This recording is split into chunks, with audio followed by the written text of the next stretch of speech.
my seniors, my colleagues, my students और मेरे प्यारे फार्मर भाइयों, हमने अपने पिछले लेक्चर में ब्रायलर मैनेजमेंट और डिजीज प्रिवेंशन का पार्ट 1 कंप्लीट किया, जिसमें हमने कुछ मैनेजमेंट की बातें की और कुछ मैनेजमेंट से रिलेटेड डिजीज प्रिवेंशन जैसे एसाइटिस है, विसरल गाउट है,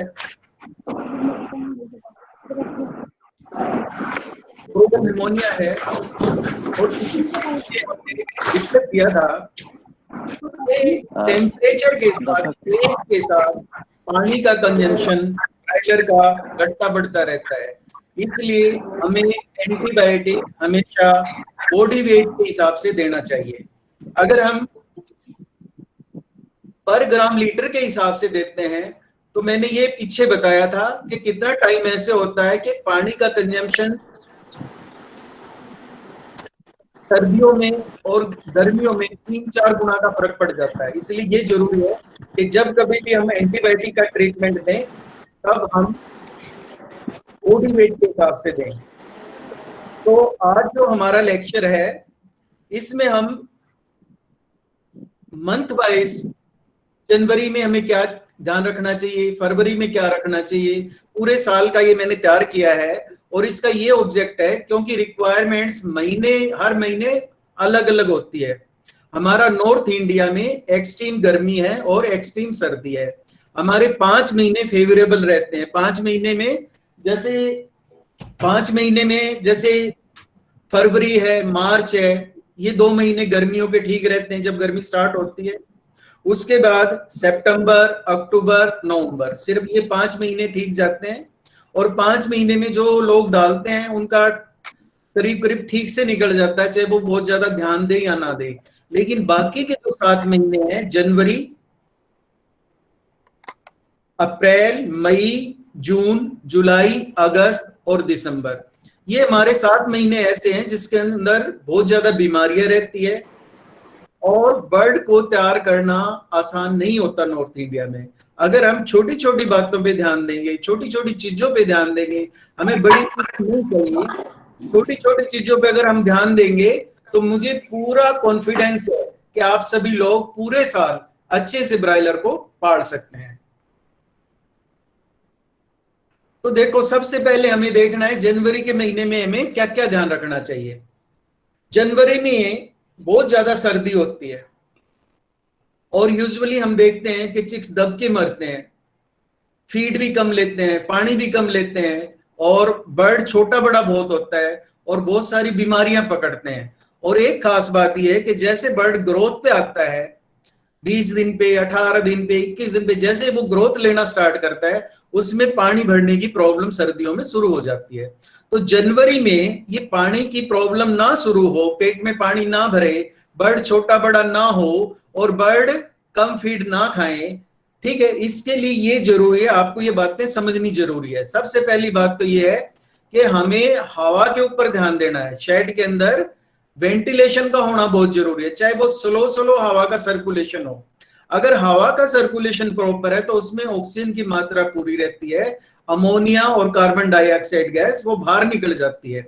तो इसलिए ये जरूरी है, सबसे ज्यादा हमें सर्दियों में ऑक्सीजन लेवल के ऊपर ध्यान देना चाहिए। हम करते क्या है, ज्यादा सर्दी होने की वजह से टेम्परेचर मेंटेन करने के लिए हम सबसे ज्यादा पर्दों को टाइट कर देते हैं और पर्दे टाइट होने के साथ साथ जगह भी उसको कम देते हैं और उसके साथ क्या, रिलेटिव ह्यूमिडिटी भी कम होती है। तो हमें इसके लिए क्या ध्यान करना चाहिए, सबसे पहले हमें ध्यान करना चाहिए ऑक्सीजन लेवल का, दूसरा उसको हमें प्रॉपर जगह देनी चाहिए, तीसरा उसको प्रॉपर टेम्परेचर देना चाहिए और चौथी बात रिलेटिव ह्यूमिडिटी की। जो रिलेटिव ह्यूमिडिटी सर्दियों में कम रहती है उसके लिए हमें ये जरूरी है कि सर्दियों में जहां बुखारी रखते हैं उसके ऊपर पानी के बर्तन रखें। अगर हम पानी के बर्तन रखेंगे तो उसमें रिलेटिव ह्यूमिडिटी का लेवल थोड़ा बढ़ जाएगा। और इसके लिए जरूरी है कि आप अपने शेड के अंदर जब भी ब्रूडिंग करें तो थर्मो रिलेटिव ह्यूमिडिटी के लिए और टेम्परेचर के लिए हाइग्रो थर्मामीटर होता है, तो वो 500-600 रुपए में आता है। अगर आप उसको देखोगे तो आप 24 घंटे में कितना टेम्परेचर रहा, कितनी रिलेटिव ह्यूमिडिटी रहे, आप उसको अच्छे से मॉनिटर करेंगे तो आप अपने बर्ड की ज्यादा अच्छे से ध्यान रख सकते हैं। अब ये देखो सर्दियों में जनवरी के महीने में क्या क्या प्रॉब्लम आएगी। एसाइटिस का प्रॉब्लम आएगा, और एसाइटिस के लिए जरूरी है अगर आपने बर्ड्स में शुरू से ही ऑक्सीजन आपके शेड में अच्छा रखा, बर्ड्स को प्रॉपर ऑक्सीजन मिली और उसके लंग्स की डेवलपमेंट प्रॉपर हुई, तो उसके अंदर एसाइटिस की प्रॉब्लम नहीं आएगी। अब आप ये देखिए, जब आपके बर्ड्स में पानी बढ़ने लगता है तो मोर्टेलिटी काफी होती है, आपका पैसा काफी लगता है, आपका परेशानियां काफी बढ़ती है। इसके लिए जरूरी है सिर्फ एक छोटी सी बात कि हवा के सर्कुलेशन को ध्यान में रखना है। इसलिए सबसे पहला पॉइंट है, जब भी सर्दियों में ब्रूडिंग करें तो जो हम किचन में छोटा फैन यूज करते हैं एग्जॉस्ट फैन, वैसे 1 या 2 फैन हमें अपने ब्रूडिंग शेड में लगा के रखना चाहिए। उससे 2 फायदे होंगे। एक तो छोटे फार्मर जो बुखारी वगैरह यूज करते हैं, जैसे धुआं होता है वो धुआं बाहर निकल जाएगा, और दूसरा क्या होगा कि जो कार्बन डाइऑक्साइड या अमोनिया जैसी गैसेज हैं वो बाहर चली जाएगी, और बाहर से जब स्पेस कम होगा, हवा का दबाव कम होगा ऑक्सीजन का, तो बाहर से हवा सर्कुलेट होनी शुरू हो जाएगी। तो पहला हमारा है एसाइटिस को हम सिर्फ बहुत छोटी सी बात पे ध्यान रख सकते हैं। दूसरा हमारा प्रॉब्लम रहता है सीआरडी का प्रॉब्लम। सीआरडी का एक ऐसा प्रॉब्लम है, अगर मान लो आपके बर्ड को प्रॉपर फीड नहीं मिला, प्रॉपर उसने पानी नहीं लिया, और ये कब होता है, जब उसका टेम्परेचर ठीक से उसे नहीं मिलता। जब टेम्परेचर कम होता है, जगह कम होती है, फीड के बर्तन कम होते हैं, पानी के बर्तन कम होते हैं, जब आप उसको प्रॉपर जगह नहीं देंगे तो फीड के बर्तनों पे भी आप कंप्रोमाइज करेंगे, पानी के बर्तनों पे भी कंप्रोमाइज करेंगे। ऐसी सिचुएशन में बर्ड छोटा बड़ा होगा, उसको प्रॉपर फीड नहीं मिलेगी, और बर्ड बीमारी पकड़ने के लिए ससेप्टिबल रहेगा, वो बीमारियां पकड़ लेगा। और जो शेड्स हैं, ब्रायलर के शेड्स हैं, वो इतने अच्छे नहीं होते, वहां कोई ना कोई इन्फेक्शन रहता ही है। उसके बाद जो अगला प्रॉब्लम है जनवरी के महीने में, वो है कोक्सीडियोसिस का। कोक्सीडियोसिस के लिए आपको पहले कोक्सीडियोसिस के बाद को समझना होगा।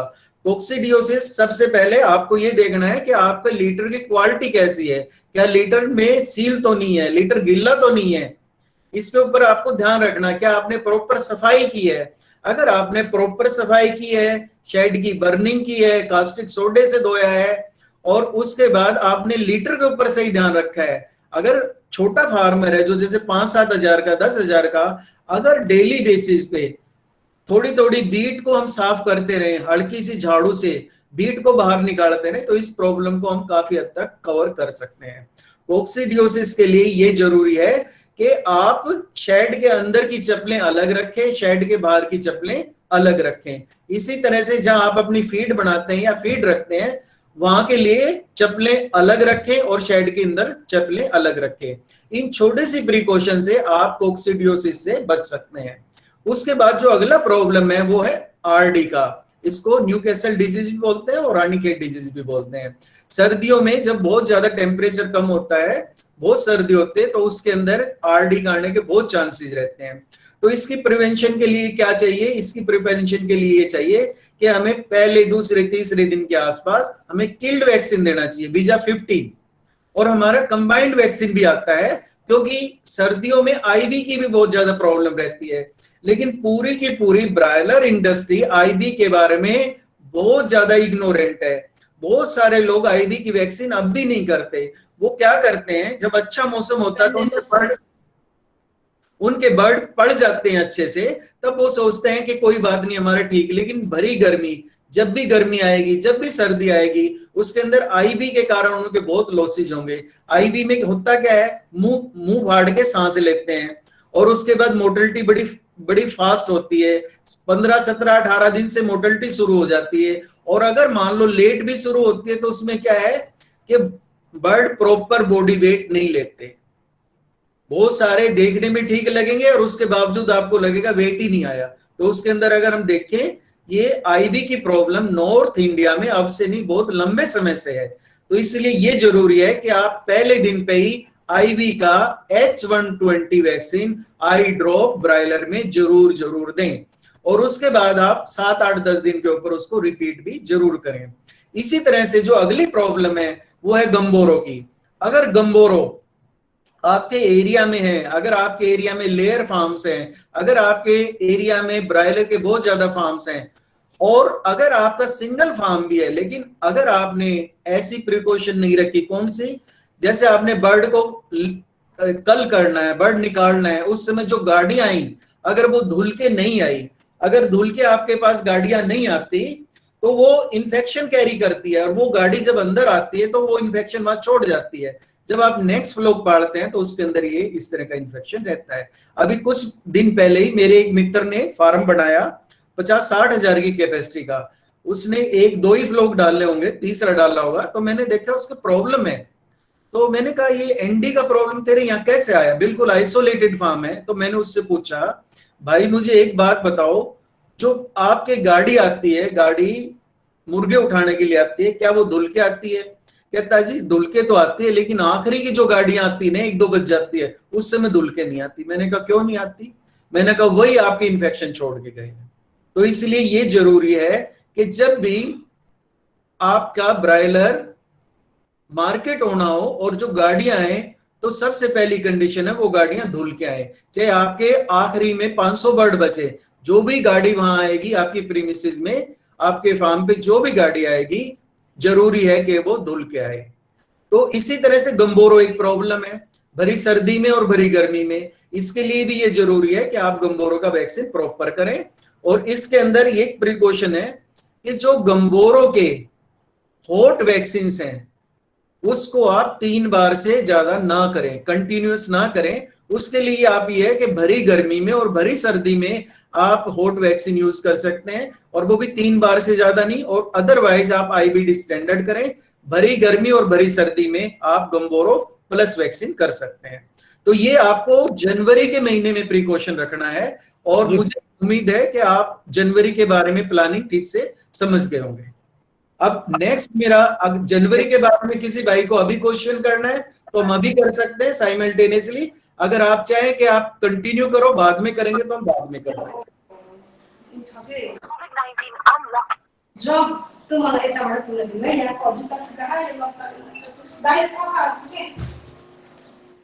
ओके, अब नेक्स्ट,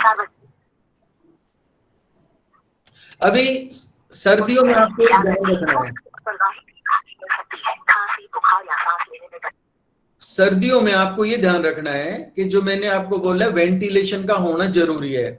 तो आप ये देखिए, इसमें वेंटिलेशन रिक्वायरमेंट इन विंटर, पहले 2 सप्ताह में अगर टेम्परेचर के हिसाब से है, 50 डिग्री फ़ारेनहाइट है, 60 डिग्री फ़ारेनहाइट है, 70 डिग्री फ़ारेनहाइट है, और 80 डिग्री फ़ारेनहाइट है।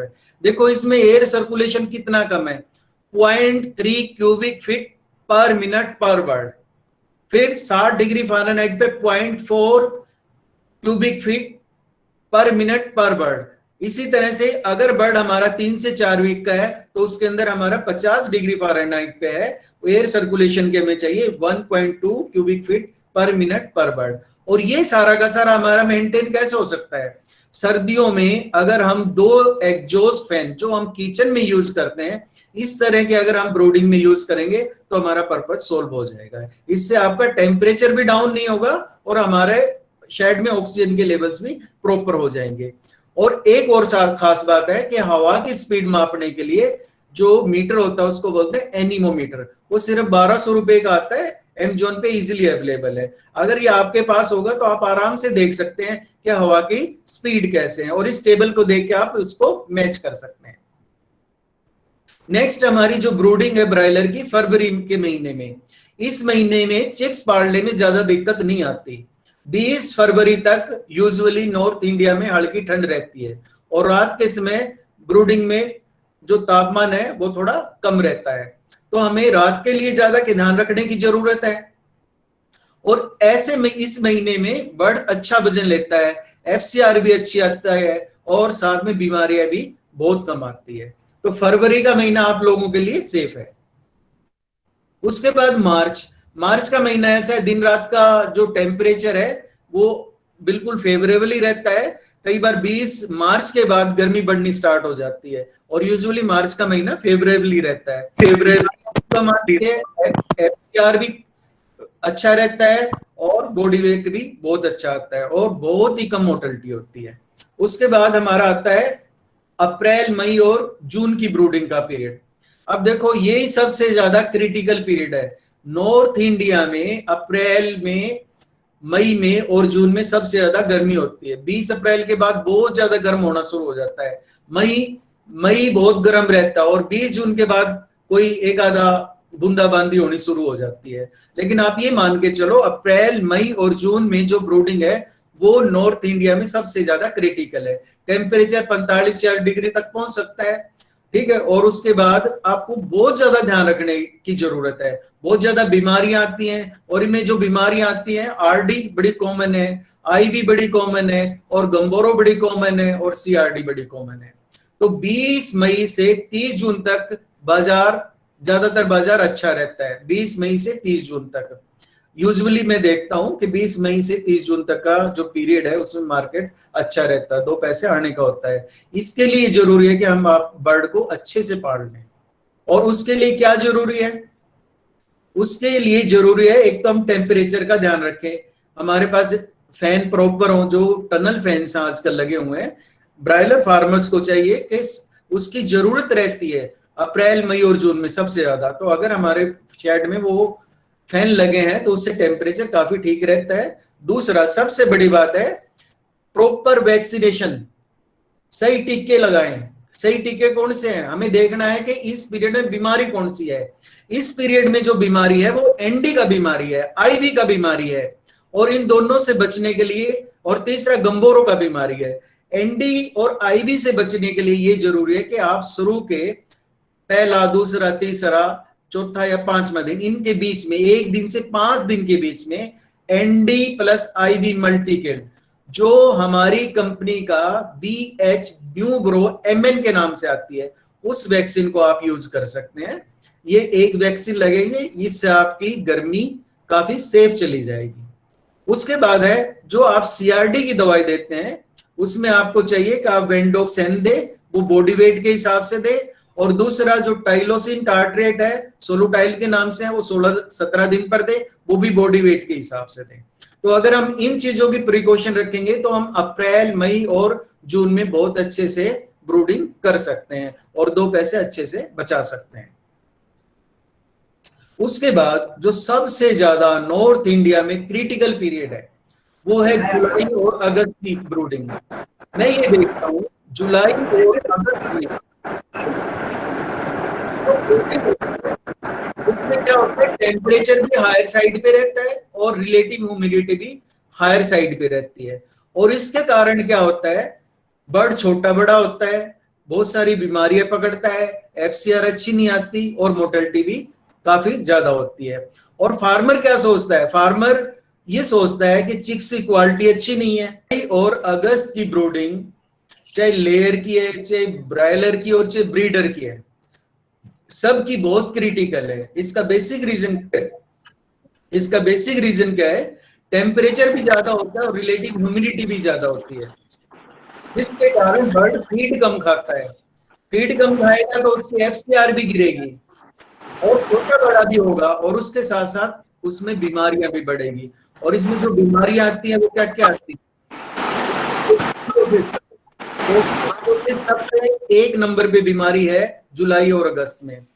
तो क्या होता है, कोक्सीडियोसिस के लिए, कोक्सीडियोसिस की प्रिवेंशन के लिए ये जरूरी है कि हम उसके ऊपर प्रॉपर ध्यान दें। जैसे मैंने बताया कि शेड के लिए चप्पलें अंदर की अंदर, बाहर की बाहर। दूसरा, जब आप के चिक्स आते हैं उससे पहले आप उसको कास्टिक सोडा और प्रॉपर फार्मिंग करें। अगर आपने इन छोटी छोटी बातों को ध्यान दिया, अगर आपके बर्ड में वहां सिस्ट होंगे तभी ये इन्फेक्शन आएगा। इसी तरह से जहां आप फीड स्टोर करते हैं या फीड बनाते हैं, वहां भी चप्पलें शेड के अंदर, फीड मिल में, फीड गोडाउन में चप्पलें अंदर के अंदर और बाहर की बाहर। और सबसे बड़ी बात इसमें क्या है कि इसका एक ही सबसे बड़ा इलाज है।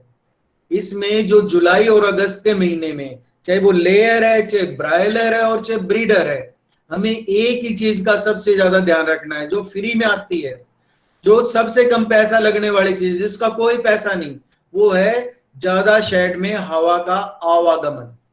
और इसमें जो हवा की स्पीड है वो 350 से 450 पर मिनट के हिसाब से होती है।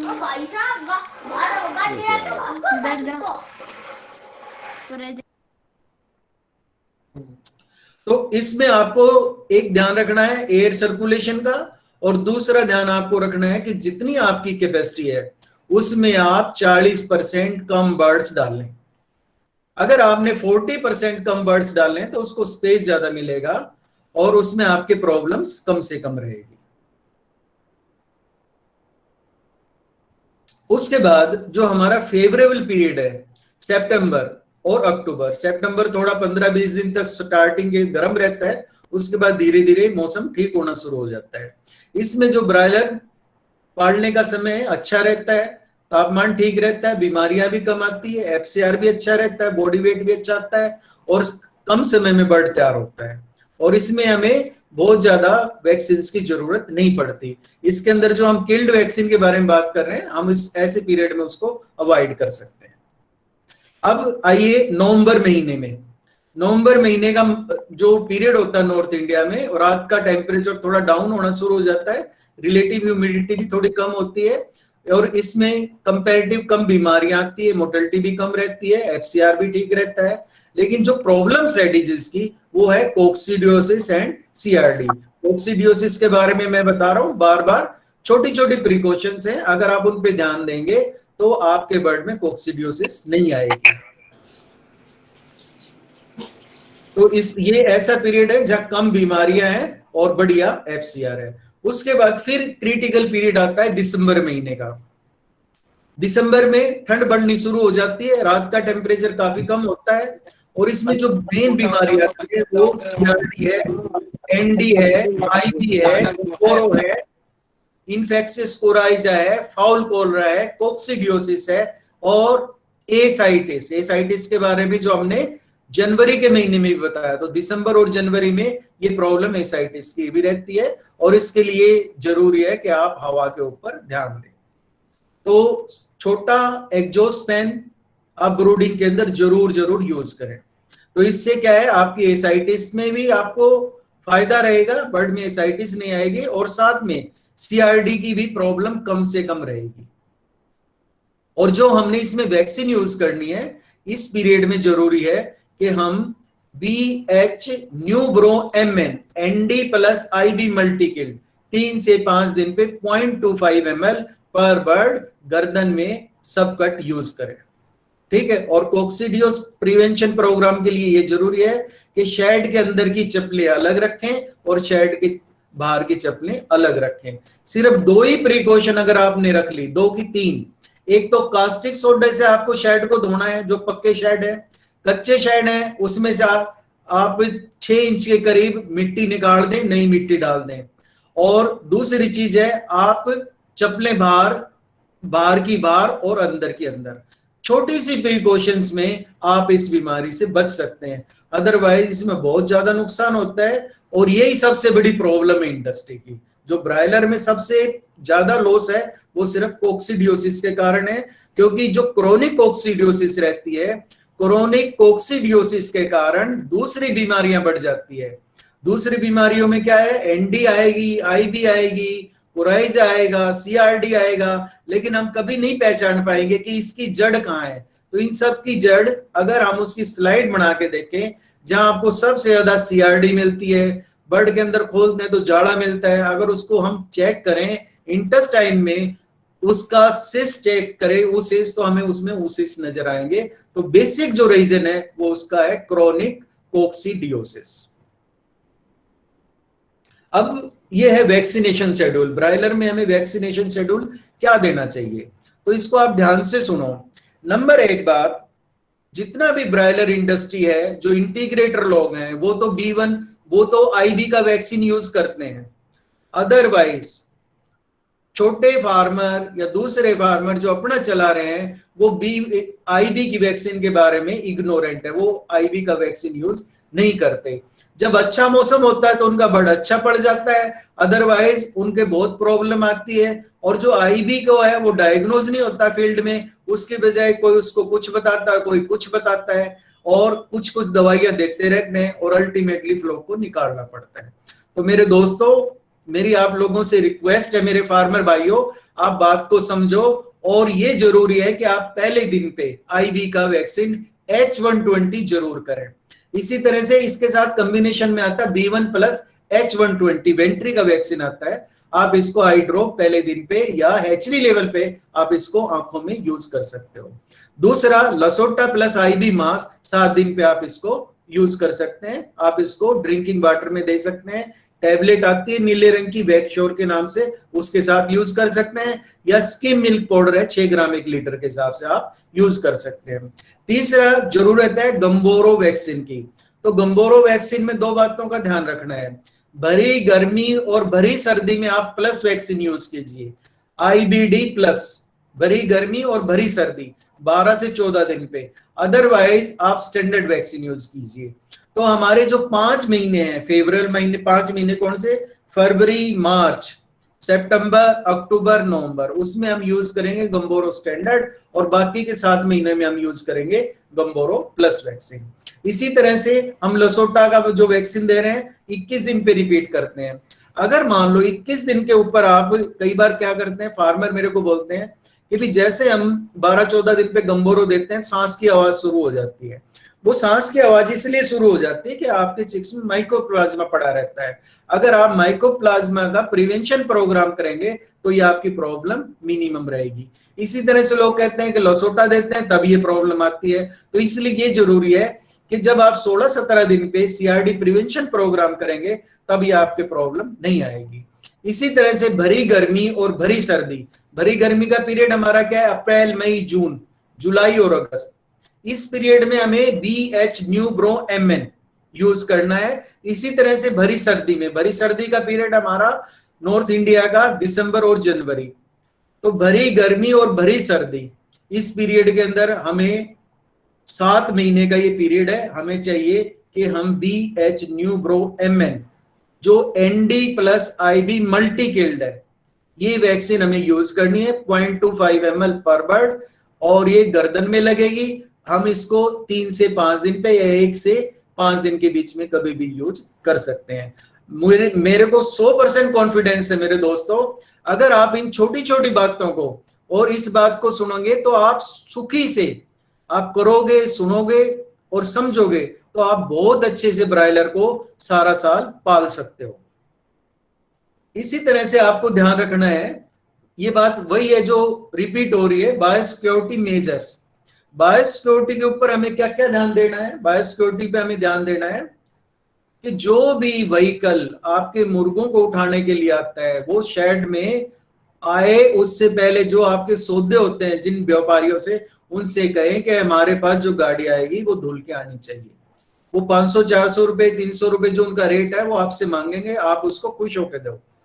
इससे क्या होगा? आपके यहाँ कोई बीमारियां नहीं आएगी। ये सबसे पहली प्रिकॉशन है आपकी बायोसिक्योरिटी की। दूसरी चीज है कि no outside person be allowed to enter the farm. कोई भी बाहर का आदमी, जैसे कोई मुर्गे लेने वाला आ गया, कोई 2 मुर्गे, 1 मुर्गे, 4 मुर्गे, या कोई फार्मर है, कोई आपके आस पड़ोस का फार्मर भाई है, वो आ गया, आपको चाहिए कि आप उसको अपने शेडों के अंदर ना लेके जाए। और जो मेन बात है,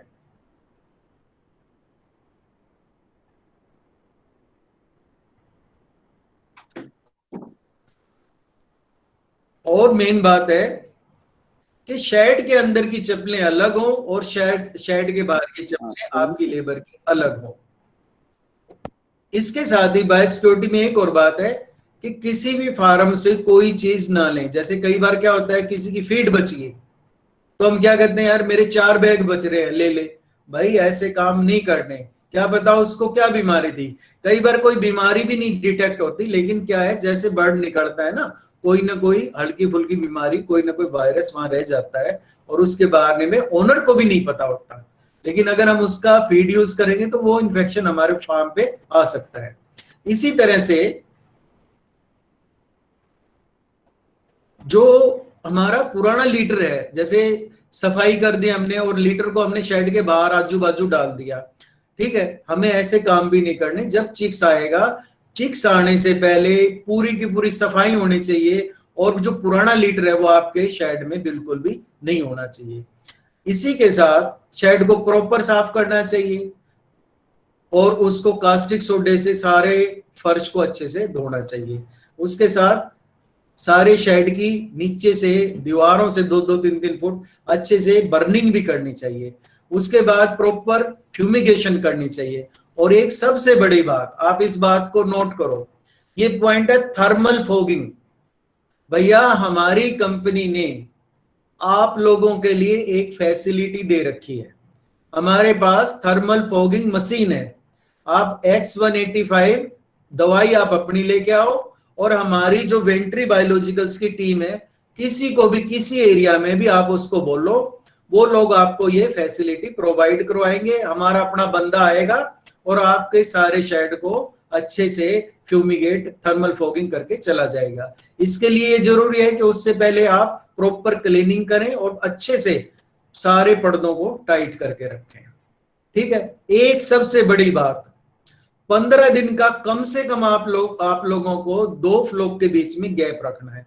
और वो 2 फ्लोक में गैप कैसे रखना है, 15 दिन कैसे रखना है, जब आपका शेड में फ्यूमिगेशन या थर्मल फॉगिंग सब कुछ हो जाए, उसके 15 दिन का गैप रख के और फिर आपको भर डालना है। अगर आपने गैप नहीं रखा तो पिछले फ्लोक में जो प्रॉब्लम थी, या कई बार क्या होता है पिछला फ्लोक निकल गया आपका नवंबर में, उसमें इतना कोई बीमारी नहीं था, दिसंबर में आपने फटाफट डाल दिया, और दिसंबर में क्या है वैसे भी सर्दी पड़नी, और उसके साथ जो वायरस था वो धीरे धीरे धीरे धीरे डेवलप हो जाता है और उसके आपके फ्लोक को खराब कर देता है। तो मेरे फार्मर भाइयों को ये समझना जरूरी है कि हमें 15 दिन का गैप सफाई करने के, पूरी सफाई करें, फ्यूमिगेशन, थर्मल फॉगिंग, उसके 15 दिन के गैप के बाद हमें दोबारा बर्ड डालना है। और उसके बाद क्या है, जैसे बर्ड की मोर्टेलिटी होती है तो उसको हमें ऐसे नहीं कहीं भी फेंक देना, उसकी प्रॉपर एक पिट बनाए, कुई बनाए, ठीक है, या तो उसको दबाएं या उसको जलाएं। ठीक है। अब जो सबसे इंपॉर्टेंट टॉपिक है वो है ब्रायलर न्यूट्रिशन का। जो लोग अपना फीड बनाते हैं, ठीक है, या जो इंटीग्रेटर भाई हैं, ठीक है, या और दूसरे लोग हैं जिनको इसकी जरूरत है, वो इस टॉपिक को अच्छे से समझे।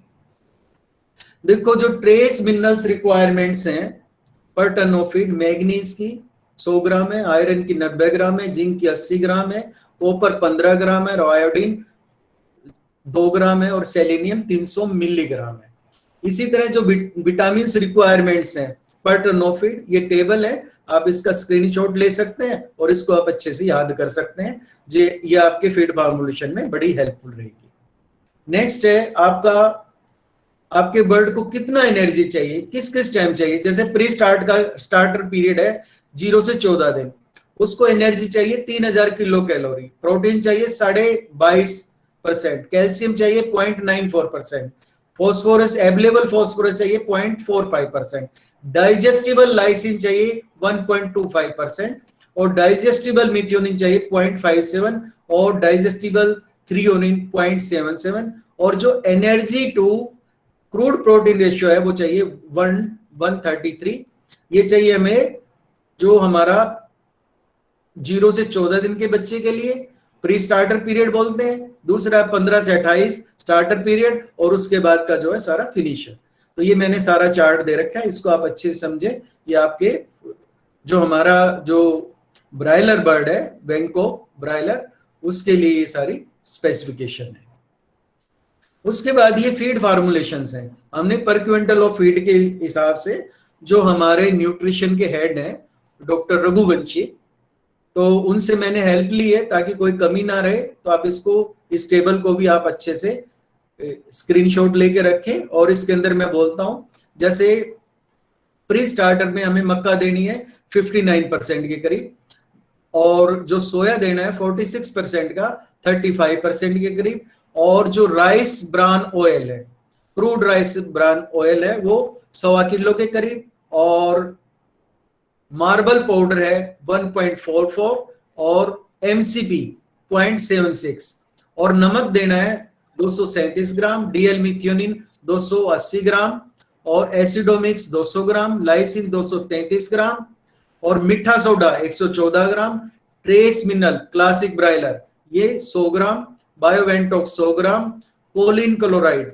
जो हमारे 60% का है वो 150 ग्राम, और ब्रोबिट प्रीमिक्स है बहुत अच्छा कंपनी का वो 50 ग्राम, थ्रियोनिन 64 ग्राम, और सीएमपी 200। भाई सीएमपी दो तरह की आती है, 1.1%, 1.5%। 200 है उसकी डोज है 20 ग्राम पर क्विंटल, और जो 100 है उसकी डोज है 100 ग्राम पर क्विंटल। और एक एंजाइम है सुपरटेज, इसको हम 10 ग्राम पर क्विंटल हम यूज कर सकते हैं। इसकी सारी कैलकुलेशन है, नीचे ये सारी कैलकुलेशन दी हुई है। ये फार्मूला अगर आप यूज करोगे तो आपके बर्ड में कम से कम बीमारियां आएंगी और आपको बहुत अच्छा एफसीआर मिलेगा, और बर्ड छोटा बड़ा भी बहुत कम होगा। तो जो लोग अपना फार्मुलेशंस बना सकते हैं वो इसको यूज कर सकते हैं। उसके बाद ब्राइलर डिजीज प्रिवेंशन मोस्टली हमने सारा डिस्कस कर ही लिया है। तो जो मेजर डिजीज है हमारे जोन में वो आरडी है, आईबीडी है, आईबी है, आईबीएच है, आईसी है, एफसी है, आईसीएफसी ब्राइलर में लोग डायग्नोज नहीं करते लेकिन रहती है। सीआरडी है, ओआरटी भी कोई डायग्नोज नहीं करता, वो भी रहती है। इकोलाई डायग्नोज होती है, टाइफाइड डायग्नोज होता है। उसके बाद एसडीएस है, कोक्सीडियोसिस और ब्रूडर निमोनिया। तो ये सारे टॉपिक्स हम ऑलरेडी कर चुके हैं, लेकिन फिर भी मैं जल्दी बता देता हूँ ताकि क्वेश्चन आंसर के लिए हमारे पास थोड़ा समय रहे। अब स्टेजेस ऑफ इम्यूनोसप्रेशन, बर्ड बार बार बीमारियां क्यों पकड़ता है इसके ऊपर थोड़ा समझना जरूरी है। अगर बर्ड्स को जो उसकी माइक्रो एनवायरनमेंट है, अगर उसकी केयर प्रॉपर नहीं होगी, प्रॉपर टेम्परेचर नहीं मिलेगा, प्रॉपर रिलेटिव ह्यूमिडिटी नहीं मिलेगी, अगर वहां अमोनिया ज्यादा होगी, कार्बन डाइऑक्साइड ज्यादा होगी, अगर ऑक्सीजन कम होगी, उसको पानी का स्पेस कम मिलेगा, पानी के बर्तन कम मिलेंगे, पानी की क्वालिटी अच्छी नहीं होगी, और ज्यादा दवाइयां देंगे और अच्छी क्वालिटी का पानी नहीं होगा, और उसके साथ अगर हम गैप 15 दिन से कम देंगे, बिना सफाई के बर्ड डाल लेंगे और बायोसिक्योरिटी के ऊपर ध्यान नहीं देंगे, तो हमारे बर्ड में इम्यूनोसप्रेशन रहेगा, जिससे बर्ड बार बार बीमारियां पकड़ेगा और साथ में बर्ड ठीक से तैयार नहीं होगा, छोटा बड़ा होगा और अच्छे से वजन नहीं लेगा। तो इसलिए ये सारी छोटी छोटी प्रिकॉशंस हैं और इस पे हमें ध्यान देना चाहिए।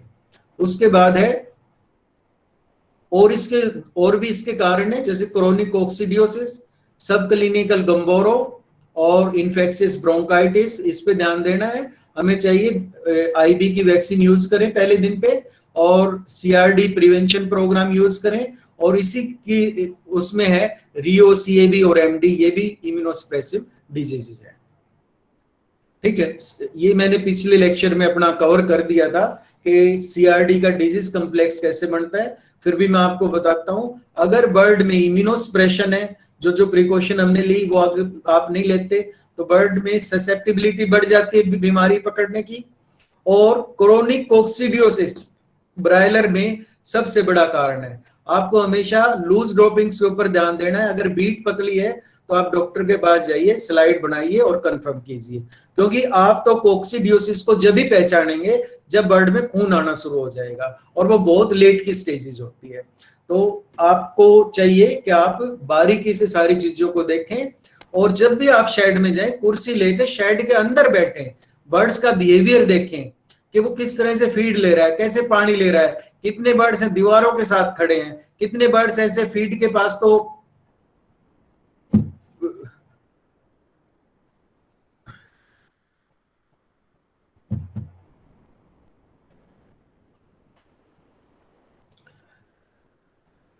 कितने बर्ड्स ऐसे हैं जो फीडर्स के पास तो पड़े लेकिन प्रॉपर फीड नहीं ले पा रहे। आपको उनकी आंखों की तरफ ध्यान देना चाहिए, आंखें कैसी हैं, अंदर को धसी हुई तो नहीं है, उनकी कलगी निकली है, कैसा कलर है, ठीक है, उसके पंख कैसे हैं, उनकी टांगे कैसी है, टांगे पतली तो नहीं है, पतली है तो नीली तो नहीं है, किस तरह के हैं, इनके ऊपर छोटी छोटी चीजों पे आपको ध्यान देना चाहिए। और ये जब भी आपको पता लगेगा जब आप अपना समय शेड के अंदर बिताना शुरू करेंगे। इसके बाद ये एनडी, आईबी और आईबीडी प्रिवेंशन प्रोग्राम है। सब क्लिनिकल गोम्बोरो हमारी इंडस्ट्री का बहुत बड़ा प्रोग्राम है, और इसके लिए इसमें होता क्या है, इम्यूनोसप्रेशन रहता है, एफसीआर बहुत पुअर रहती है, और इसमें पीक समर और पीक विंटर का जो पीरियड है अप्रैल और जून का, दिसंबर और जनवरी का, इसके अंदर जरूरी है कि आप इसमें प्लस वैक्सीन यूज करें, अदरवाइज आप स्टैंडर्ड यूज करें। और मैं ये देखता हूं कि बहुत सारे फार्मर 99% फार्मर एक ही वैक्सीन सारा साल यूज करते हैं, प्लस वैक्सीन। तो मेरी आपसे रिक्वेस्ट है, जब मौसम अच्छा है तो स्टैंडर्ड पे चले जाए, और जब आपकी भरी गर्मी और भरी सर्दी है तो आप प्लस वैक्सीन को यूज करें।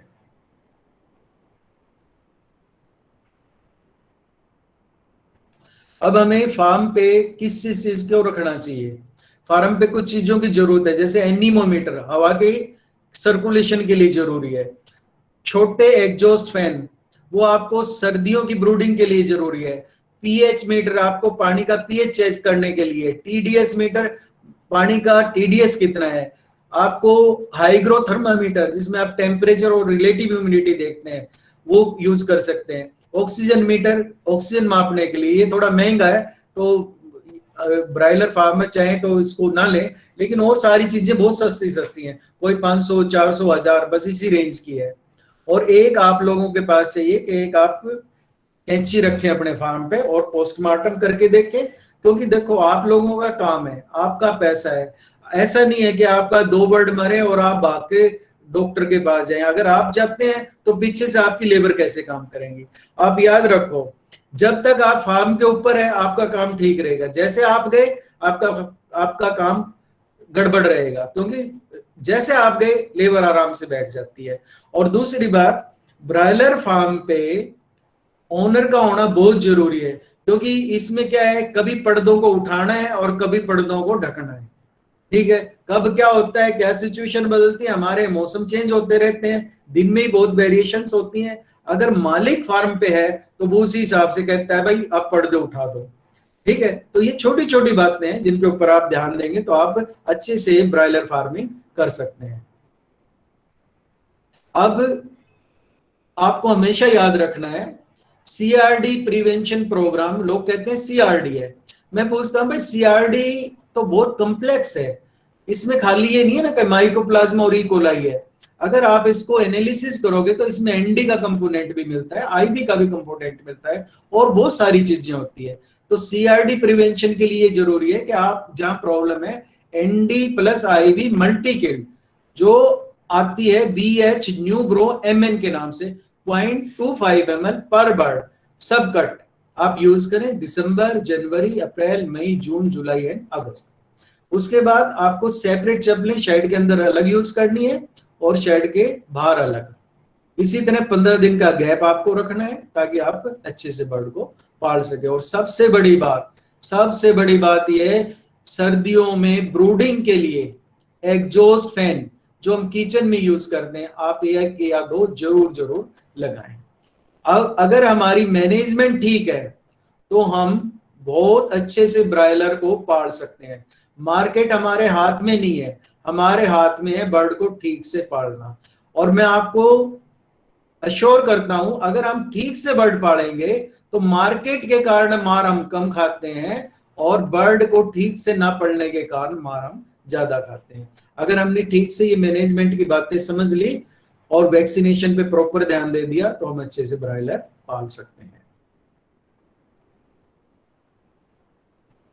ठीक है, आप लोगों ने ध्यान से सुना, आप लोगों का बहुत बहुत धन्यवाद, थैंक यू। अब कोई भी क्वेश्चन आप लोगों के लिए ओपन है, आप कोई भी क्वेश्चन। हाँ सर, गुड आफ्टरनून सर, एक क्वेश्चन है सर। हाँ जी सर, आपने बताया कॉस्टिक सोडा डालने का, तो कॉस्टिक सोडा का डोजेस क्या होगा? पक्का फ्लोर है, क्या फ्लोर है उसके ऊपर? प्लास्टिक सोडा आप ऐसा करें 4 किलो के करीब डालने आप 100 लीटर पानी में। ठीक है, और उसका और भी तरीका है, पहले शेड को गिल्ला करके छोड़ दें, गिल्ला करके उसके ऊपर प्लास्टिक सोडा को फेंक दें और उसके बाद फिर पानी उसको गिला करके।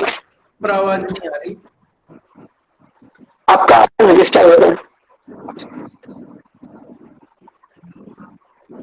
हेलो आपकी आवाज नहीं आ रही है। हेलो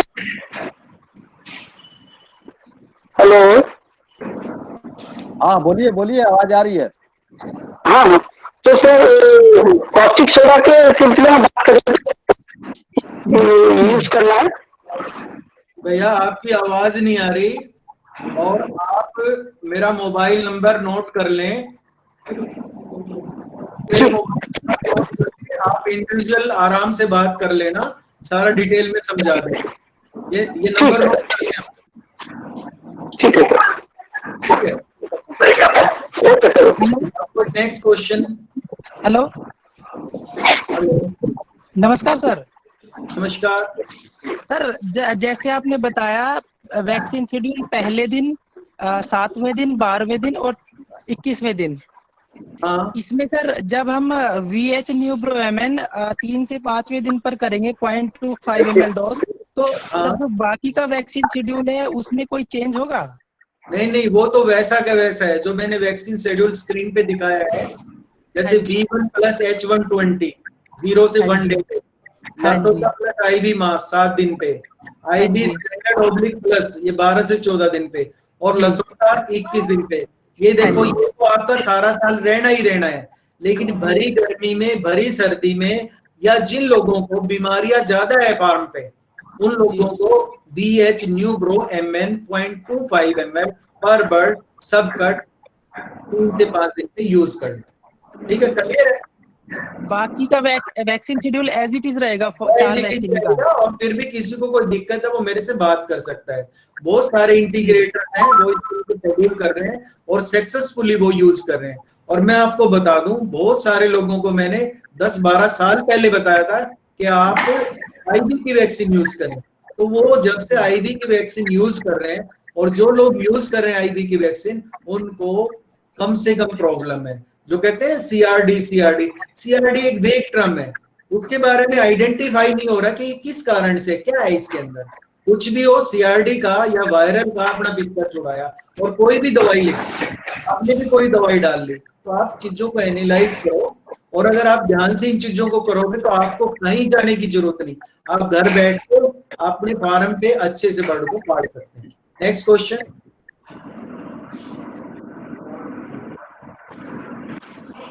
डॉक्टर साहब, हाँ जी, हेलो। हाँ जी, हाँ बोलिए। नमस्ते डॉक्टर साहब, मैं नेपाल से हूँ। हाँ हाँ बोलिए साहब। मेरा एक बहुत बिटर एक्सपीरियंस है बॉयलर में। हाँ हाँ जैसे बोलिए। कि हम ये माइकोप्लाज्मा का प्रिवेंशन शेड्यूल करते हैं ना, हाँ हाँ। तो मोस्टली अभी नेपाल में हम टाइमुलिन और टिल्मिकोसिन यूज कर रहे हैं। टाइमुलिन और तो क्या टिल्मिकोसिन, तो टिल्माइकोसिन, क्या यस। दिख रहा है कि जब हम ये प्रिवेंशन शेड्यूल यूज करते हैं तो हाँ हाँ। जैसे 3 दिन या 4 दिन लगा चलाते हैं, हाँ हाँ। तो उसके बाद में बॉयलर में क्या होता है कि रेस्पिरेटरी साउंड से कुछ दिक्कतें शुरू हो जाती है, जिसके लिए हम यूज करते हैं उसी का साउंड जैसे 3-4 दिन चलाया, तो उसके बाद में 5वें-6वें दिन में वो रेस्पिरेटरी दिक्कतें शुरू हो जाती है, और उसके बाद में ग्रेजुअली मोर्टालिटी स्टार्ट हो जाता है। जैसे दिन में 5-6 से फिर लेकर एक हफ्ते के अंदर में वो 50-60-100 तक पहुंच जाता है। जब बर्ड को पोस्टमार्टम करते हैं तो ये फिब्रिनियसिस जो पेरिकार्डाइटिस है, पेरी हेपेटाइटिस जो कोलीबैसिलस बोलते हैं, वो उसका दिक्कतें शुरू हो जाता है। मुझे क्या लग रहा है कि अभी जो एक्सपीरियंस है, जैसे टाइमुलिन यूज कर रहे हैं, टिल्मिकोसिन यूज कर रहे हैं, तो वो इकोलाई का जैसे बढ़ा रहा है, उसका वो स्टिमुलेट कर रहा है, जैसे इकोलाई का सेंसिटाइज कर रहा है। वो इंडिया, ये क्या वजह हो सकती है? आपका बहुत अच्छा क्वेश्चन है भैया। आपका नाम क्या है? सर डॉक्टर मित्र आचार्य बोल रहा हूँ डॉक्टर। हाँ, सर, मित्र आचार्य बोल रहा हूँ डॉक्टर साहब। और आप वेटनेरियन हैं? दूसरा क्वेश्चन है डॉक्टर। हेलो, वेटनेरियन हूँ सर, मैं वेटनेरियन हूँ। हाँ, और दूसरा भी क्वेश्चन है मेरा, दूसरा क्वेश्चन है डॉक्टर साहब, मैं छोटी शॉर्ट टाइम में रख लूंगा। जैसे ये इकोलाई के लिए बैक्टीरियोफेज है ना, उसका प्रैक्टिस क्या है इंडिया में? बैक्टीरियोफेज को यूज कर सकते हैं कि नहीं? इकोलाई जो भी दिक्कतें आती है, उसका एक्सपीरियंस क्या है डॉक्टर साहब? ऐसा है, आप यूज कर सकते हैं, प्रोवाइडेड आपके बर्ड में इकोलाई का प्रॉब्लम है तो बैक्टीरियोफेज बिल्कुल एस्टेब्लिश प्रैक्टिस है, आप अच्छे से यूज कर सकते हैं। डॉक्टर साहब आप इसको ध्यान से देखिए, ये मैंने स्क्रीन पे दिखाया है सीआरडी प्रिवेंशन प्रोग्राम। पहले तो मैं आपको ये बता दूं कि एंटीबायोटिक देने से ई कोलाई बढ़ती नहीं है। जो भी आपके शेड्यूल है, आपने कोई भी कुछ भी यूज किया हो, एंटी माइकोप्लाज्मा या ई कोलाई के अगेंस्ट कुछ भी दिया है, उससे ई कोलाई नहीं बढ़ने का। अगर वो बढ़ रहा है तो वो ऑलरेडी बर्ड के अंदर है, नंबर एक बात। दूसरी बात ये है कि आप उसको ये समझें आपके बर्ड में ससेप्टिबिलिटी है, ऑलरेडी इन्फेक्शन एस्टेब्लिश हुआ है। वो कोइंसिडेंस है कि जैसा आप ट्रीट करते हैं उसके साथ साथ ये चीजें शुरू हो जाती है। आप मेरा पर्सनल नंबर रखें डॉक्टर साहब, और उसके बाद ये जो हमने सीआरडी प्रिवेंशन प्रोग्राम दिया है आप इसको कीजिए। और जब आप चिक्स डालने से 15-20 दिन पहले आप मेरे से सारा डिस्कस करें अच्छे से, मैं आपको पूरा टाइम दूंगा और उसमें हम अच्छे से ब्रायलर को आपके हाथों से 2-4 अच्छे फ्लोक निकलवा देंगे अलग अलग मौसम के। और आपको जो आपके बीटर एक्सपीरियंसेस है मेरे ख्याल से वो आपको अच्छे से सारी बातें समझ में आ जाएगी कि सच्चाई क्या है। तो हम इसमें सबसे पहले क्या वेंडोक्सेन यूज करें 10%, और इसमें डोज वगैरह कैलकुलेट करके 20 मिलीग्राम पर केजी बॉडी वेट के हिसाब से हमें इसको देना है, ठीक है। तो आप इसको दीजिए पहले, दूसरे और तीसरे दिन पे, और उसी के साथ आप इसको 16-17 दिन पे, 18 दिन पे भी दीजिए। और साथ में सोलूटाइल 62% है, तो इसमें क्या है ये 176 मिलीग्राम पर केजी बॉडी वेट के हिसाब से। अगर आप इस शेड्यूल को करोगे ना डॉक्टर साहब, और दूसरा आपको ध्यान रखना है कि गंबोरो का जो वैक्सीन है, हॉट वैक्सीन आपका ऐसा नहीं कि लंबे टाइम से करते आ रहे हैं, तो आपको ये चाहिए कि हॉट वैक्सीन को सिर्फ भरी गर्मी और भरी सर्दी में उसमें यूज करना है, और फिर वो भी वहां यूज करना है जहां आपके प्रॉब्लम है। अदरवाइज आप सिंपल स्टैंडर्ड वैक्सीन यूज कर सकते हैं जिससे आपके कोई प्रॉब्लम हो गया। एक बार बोल के देखो जा। हेलो, हाँ जी डॉक्टर साहब। हाँ जी डॉक्टर साहब, मेरी आवाज आ रही है डॉक्टर साहब? आ रही है। जी डॉक्टर साहब नमस्कार जी। मैं ये कहना चाह रहा था, हेलो, हाँ बोलिए। हाँ बोलिए। मैं ये कहना चाह रहा था बर्ड के अंदर अचानक जो है ना एक पैर से लगना होना शुरू हो जाता है, उसके ज्वाइंट्स पर जो है ना प्रॉब्लम आ जाती है। हम डायग्नोज करवाते हैं तो डॉक्टर बोलते हैं कैल्शियम दो, तो कैल्शियम डीसीरोल वगैरह देने के बाद भी वो तो ठीक नहीं हो पाता है। एक पैर से लंगड़ा कर चलता है और जो है ना वो फीड तक, पानी तक जो है ना इजीली पहुंच नहीं पाता है। देखो ऐसा है, नंबर एक बात तो आप मुझे बताओ उसकी एज क्या है? 12-14 दिन पर हो जाता है डॉक्टर साहब। 12-14 दिन पे। जी लीटर हाँ। शेड कच्चा है कि पक्का है? शेड पक्का है। शेड पक्का है। उसके बाद आप मुझे बताओ उसका आप calcium marble powder, trace mineral और फास्फोरस ये सारा आप कितना देंगे? ये जो है ना, ये पूरा जो हो रहा मेजरमेंट पूरा का पूरा जो है ओके रहता है फीड के अंदर डॉक्टर साहब, उसके बाद भी दिक्कत आती है। देखो अब आप इसको ध्यान से सुनो जी। अगर आपका न्यूट्रिशन बिल्कुल ठीक है जी। बर्ड का फीड इनटेक बिल्कुल ठीक है, आपके जी। बर्ड में कोई भी कोक्सीडियोसिस की प्रॉब्लम नहीं है जी। आप ध्यान से सुनो, तो आपको एंटीजन टेस्ट करके देखना चाहिए। सबसे पहले साल्मोनेला एंटीजन टेस्ट करके देखना। ठीक है डॉक्टर साहब। ठीक है ना। और दूसरा उसके कुछ सैंपल्स हैं रियो के लिए, आप चेक करवा के देखें। जी डॉक्टर साहब एक बार रिपीट करना। देखो सबसे पहले आपको देखना है कि आपके बर्ड में न्यूट्रिशन पॉइंट देखो, न्यूट्रिशन के लिए कैल्शियम, फास्फोरस, जी कैल्शियम फास्फोरस के ऊपर आप देखें पूरा है, ट्रेस मिनरल की क्वालिटी देखें कैसी है। अगर ये आपका न्यूट्रिशन बिल्कुल ठीक है तो फिर हम अगला स्टेप करते हैं क्रोनिक कोक्सीडियोसिस के ऊपर। ठीक है। क्या देखेंगे कि जो बीट पतली आ रही है उसको माइक्रोस्कोप के नीचे देखते हैं कि उसमें रूट सिस्ट तो नहीं है। जी ठीक है। अर्ली इन्फेक्शन होगा, अर्ली एंट्री होगी तब भी आएगा।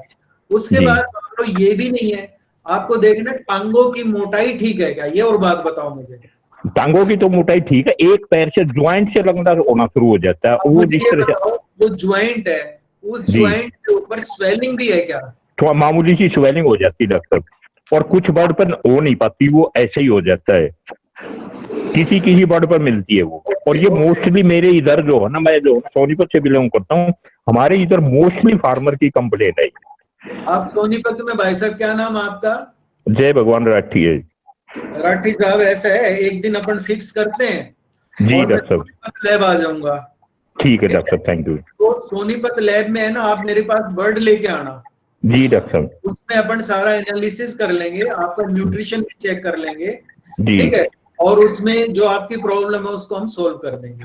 ठीक है डॉक्टर। अच्छा, एक छोटा सा क्वेश्चन और है डॉक्टर साहब। हाँ जी, बोलो बोलो राठी। जो ना 24-25 दिन जिस दिन हम स्टार्टर से और फिनिशर पर जाते हैं, हाँ जी, तो फीड के अंदर, उसके अंदर, बीट के अंदर कच्चा दाना आना शुरू हो जाता है डॉक्टर हाँ साहब। हाँ, ये बहुत अच्छा क्वेश्चन है, बहुत जी। ही अच्छा क्वेश्चन है आपका, क्योंकि ये सिर्फ आपका क्वेश्चन नहीं है, ये सारा ये- ब्राइडल इंडस्ट्री के लिए ये मैं बात। मैं डॉक्टर साहब, मैं सोनीपत से रिप्रेजेंट करता हूँ। एक्चुअली ये सभी फार्मर की शिकायत आती है मेरे पास, बहुत ज्यादा फार्मर की कंप्लेंट है ये। ठीक है राठी साहब, अब इस बात को आप ध्यान से सुनो। जी तो जो कच्चा दाना आता है, जिसको अपन कच्चा दाना बोलते हैं अपनी भाषा में, जी ठीक है, इसके लिए सबसे पहला तो ये जरूरी है कि आपके बर्ड में ये देखें क्रोनिक कोक्सीडियोसिस तो नहीं है। एक बात सबसे ठीक है पहला, जी। क्रोनिक ठीक है। कोक्सीडियोसिस में क्या होगा, आपको आते लाल नजर नहीं आएगी। नहीं, मैंने वैसे टेस्ट करवा लिया, लेकिन वो कोक्सीन नहीं मिलती। तो मैं लो- डॉक्टर साहब, एक मिनट जरा प्लीज डॉक्टर साहब। तो उन्होंने मेरे को क्या बताया कि आप फिनिशर और स्टार्टर अलग अलग मत, थोड़ा 2 दिन उसको मिक्स करके डालो, देन ये प्रॉब्लम नहीं आई। उसके बावजूद भी आई है। हाँ, मैं बताता हूँ ना, उसका कारण वो नहीं है जो आप सोच रहे हो, वो नहीं जी। है कारण। इसका कारण है कि आपके बर्ड में एंट्राइटिस का होना। एंट्राइटिस ठीक किस वजह से हो सकती है? एंट्राइटिस के हमें रीजन देखने हैं। सबसे पहले रीजन है क्रोनिक कोक्सीडियोसिस, एक कारण। दूसरा कारण है ई कोलाई। जी है। तीसरा कारण है क्लोस्ट्रीडिया। अगर आपके फीड में मीट मील कम बोन मील यूज हो रहा है, मीट कम बोन, नहीं, मेरा जो, मैं ऑर्गेनिक बर्ड तैयार करता हूँ डॉक्टर साहब, मैं एंटीबायोटिक और ये एमबी नहीं देते। तो भाई साहब ये भी आपका, इसको भी हम हटा देते हैं। तो आपका फिर उसके बाद आते हैं टॉक्सिन्स की वजह से। जी। उसके बाद एक बैक्टीरिया होता है कैंपाइलोबैक्टर, ठीक है। अच्छा, ठीक है। अगर आप मान लो ई कोलाई पे, क्लोस्ट्रीडिया पे, कैंपाइलोबैक्टर पे और क्रोनिक कोक्सीडियोसिस पे, ये 4 चीजों पे, साथ में फिर क्या होगा, वायरल इन्फेक्शन, जैसे एंडी वायरस है, आरडी का वायरस है, गंबोरो का वायरस है, जी। ठीक है। अगर इसके ऊपर ये सारी चीजें एंट्रिक इन्फेक्शन कोज करती है, ठीक है, टॉक्सिन्स कोज करते हैं। तो जैसे हम आपके बर्ड्स देखेंगे, अगर मान लो आपके बर्ड्स के अंदर जो एयर सेक्स है, जाड़ा जिसे बोलते हैं, अगर वो साफ है, तो इसका मतलब ये हुआ कि उसके अंदर कोई बैक्टीरियल इन्फेक्शन नहीं है, कोई वायरल इन्फेक्शन नहीं है। फिर हम उसको देखेंगे इसका और बेसिक रीजन क्या है। ठीक है डॉक्टर। तो ये सारी चीजें राठी साहब, जब आप मुझे बर्ड दिखाओगे और वो बर्ड आपका होगा 24 से 35 दिन के बीच में, तो मैं उसको आपको डायग्नोज करके और बिल्कुल आपको इस चीज से मुक्त कर दूंगा। ठीक है, ठीक है डॉक्टर, मैं कांटेक्ट करके आपसे जो है ना, मैं टाइम ले लूंगा। आपके पास है ना? जी हाँ, नंबर है मेरे पास। चलो चलो, आप मुझे कॉल कर सकते हो, ठीक है। ठीक है डॉक्टर साहब। वैसे पहले मिले हम डॉक्टर साहब। हम मिले होंगे सारे, इतने साल हो गए भाई साहब मिले। जी जी, नहीं मैं पहले वैंकी में था ना, मैं डॉक्टर साहब। आप पहले वैंकी में?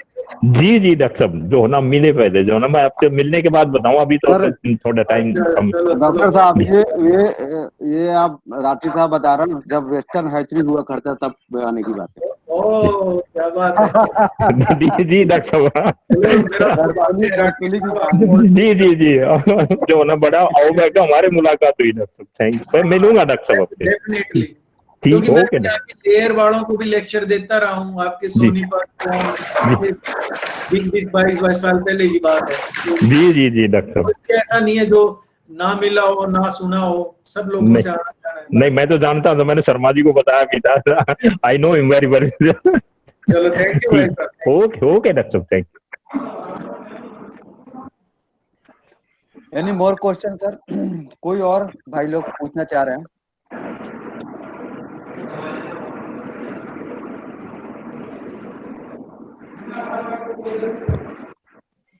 अभी मैं आपको एक बात और बता रहा हूँ भाई, इसको ध्यान से सुनो। नंबर 1 बात, अपने ऊपर विश्वास रखो। मैनेजमेंट की ये 5-7 बातें हैं, इनको ध्यान से समझो, ठीक है। ठीक से वैक्सीनेशन शेड्यूल करो, ठीक अच्छा अपना न्यूट्रिशन के ऊपर ध्यान रखो, अच्छी क्वालिटी का चिक्स खरीदो, तो आपको कभी भी ब्रायलर में लॉस नहीं होगा।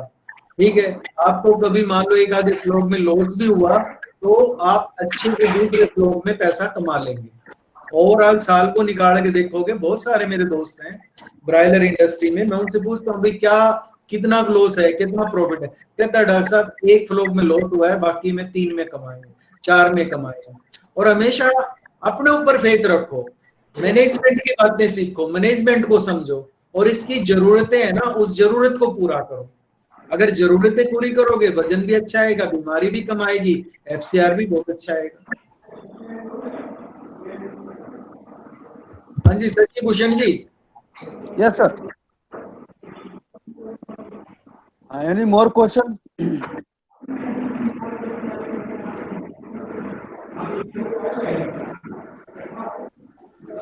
मुझे लग रहा है सर अब कोई क्वेश्चन नहीं है, कंक्लूड करें सर? कंक्लूड।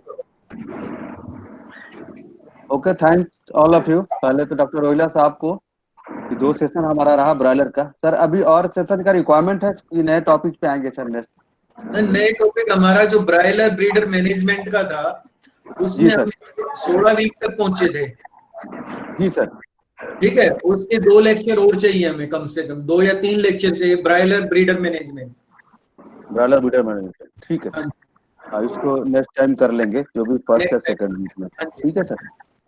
ओके, बाकी जो लोग पार्टिसिपेट किए हैं, सबका अपने उन्होंने बहुमूल्य समय निकाला है। I like to thank each and every participant. And जो भी 4-5 अभी रोहिला साहब का 3 ब्रीडर पे और 2 ब्रॉयलर का, ये 5 हमारे साथ वेबिनार हुए हैं। All are very informative.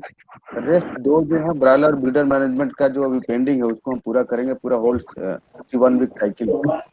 Okay, तो I once again thanks all of you for giving very special moment. But remember, जो भी चीज है टेक अवे मैसेज डॉक्टर साहब का, उसको थोड़ा सा फॉलो अप करें, तो ओवरऑल जो एक्सपेंसेज है मेडिसिन का एंड सबसे बड़ा लॉसेज वगैरह का, वो कम हो जाए।